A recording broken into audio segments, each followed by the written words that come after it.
Sir जो आज के आपने प्रेस इसके बारे में ये है कि जो बच्चे यहाँ पर आकर के प्रोटेस्ट में बैठे हुए हैं, ये मेरे ख्याल में 180 दिन से ऊपर हो गया है अभी। तो गवर्नमेंट की पॉलिसी क्या है, क्या सोच है उनकी, वो हमें नहीं मालूम।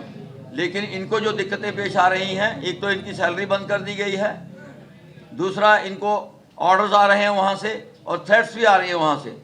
यहाँ से ये ऑर्डर्स आ रहे हैं कि आप यहाँ पर आकर के वो क्या है आजकल चला हुआ नया वो बायोमेट्रिक आपका अटेंडेंस लगेगा, आप लोग यहाँ आ जाओ। ये एडमिनिस्ट्रेशन वहाँ की ये बोल रही है, लेकिन ये लोग वहाँ नहीं जा सकते जब तक कि इनकी सिक्योरिटी का अरेंजमेंट नहीं किया जाता वहाँ पर। नंबर 1। नंबर 2, अगर ये सिक्योरिटी गवर्नमेंट नहीं दे सकती तो इनको यहाँ जम्मू में ही सेटल किया जाए, कहीं एडजस्ट किया जाए इनको, और इनकी जो सैलरी रोकी गई है वो रिलीज की जाए, और कम्प्रीहेंसिव ट्रांसफ़र पॉलिसी जो है वो गवर्नमेंट जो है उसके लिए कोई लाए अमल जो है वो तैयार कर ले। क्या लगता है कि तो ऐसा ही लग रहा है, क्योंकि 3 बार ऑर्डर हो चुके हैं इनके, लेकिन आज तक कोई सामने कुछ नहीं आया है, उसमें से आउटपुट कुछ नहीं है। इनपुट बहुत डाल रहे हैं ये लोग, लेकिन आउटपुट नील है, 0 है। और ये बच्चे धूप में, बारिश में और भूखे प्यासे यहाँ बैठे हुए, और ऊपर से इनकी सैलरी जो है, सैलरी जल्दी से जल्दी इनकी रिलीज कर दी जानी चाहिए। तो क्या आप ऐसे आएंगे? हाँ, ऐसे हालात नहीं, ऐसे हालात में नहीं भेजेंगे। अगर उनको किलिंग होने का है, कहीं मरने के लिए नहीं भेजेंगे हम पढ़ाने के लिए भेज रहे हैं। वहाँ के बच्चों को पढ़ाने के लिए भेज रहे हैं, ना कि मरने के लिए भेज रहे हैं। मरने के लिए जो लोग गए हुए हैं वो गन के साथ भी उन लोगों को मारा जा रहा है। जब उनको गन के साथ भी मारा जा रहा है तो ये तो बगैर निहत्ते हैं, इनके पास तो कोई कुछ है नहीं है, और इनको तो कोई भी आके ऐसे मार के चलेगा, मेरे जैसा आके जाके मार देगा, बस वो क्या कर लोगे उसको। और हो ही ऐसे रहा है। ये गवर्नमेंट की पॉलिसी कुछ हमें समझ में नहीं आई अभी तक ये इन्होंने कोई ना कोई पॉलिसी इस्लाही अमल जो है तैयार कर लेना चाहिए था।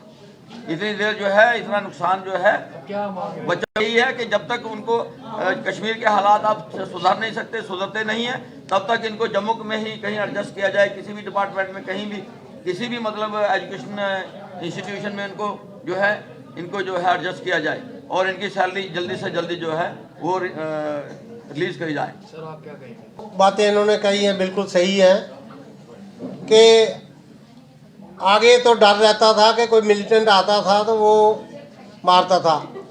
अब मिलिटेंट वहाँ पे लोकल है, वो गली में आगे पीछे ही फिरते घूमते हैं, तो आकर तो इनको कभी भी टारगेट कर देंगे। तो ये बच्चे भी बहुत डरे हुए हैं। अब ये डरे हुए हैं, घबराए हुए हैं, ये नौकरी को नहीं जाते, और हम भी नहीं चाहते कि ये वहाँ जाएंगे, क्योंकि हमारा भी एक बच्चा है वो वहाँ नौकरी कर रहा है और हमें उन्हीं का सहारा है। हम अभी 60 साल से ऊपर हो गए हैं, सिटीजनशिप में आते हैं और बीमार भी रहते हैं। मैं हार्ट पेशेंट हूँ, तो जब भी कोई वहाँ से बात सुनते हैं, जब भी कोई खबर सुनते हैं कि आज वहाँ पर कुछ हो गया, वहाँ पर कुछ हो गया, तो हमारा तो दिल वैसे ही ऐसे हो जाता है कि पता नहीं हमारे बच्चे के साथ तो नहीं कुछ हो जाए। आप घर आएंगे नहीं आएंगे, क्या है नौकरी करने का वहाँ कोई फ़ायदा। मैं हैंडीकैप बंदा हूँ, ये देखो मेरे बाजू की कंडीशन है, मेरा मशीन में बाजू आया था, मैं हैंडीकैप हूँ। मेरे बच्चे का सहारा मेरा वही सहारा है, और अगर ये बच्चे हम वहाँ भेज दें, कल इनको कुछ हो जाएगा तो हम क्या करेंगे, हम कहाँ जाएंगे। मैं एक टेलर मास्टर का काम करता था, मेरा काम ख़त्म हो गया सब कुछ, अभी वही बच्चा हमारा सहारा है। हम नहीं चाहते, और ऊपर से इन्होंने सैलरी बंद कर दी है। कम से कम इनकी सैलरी भेजो। जब श्रीनगर के माहौल ठीक हो जाएंगे, हालात ठीक हो जाएंगे, तो ये वहाँ पर फिर जाएंगे नौकरी करने, ऐसी कोई बात नहीं है।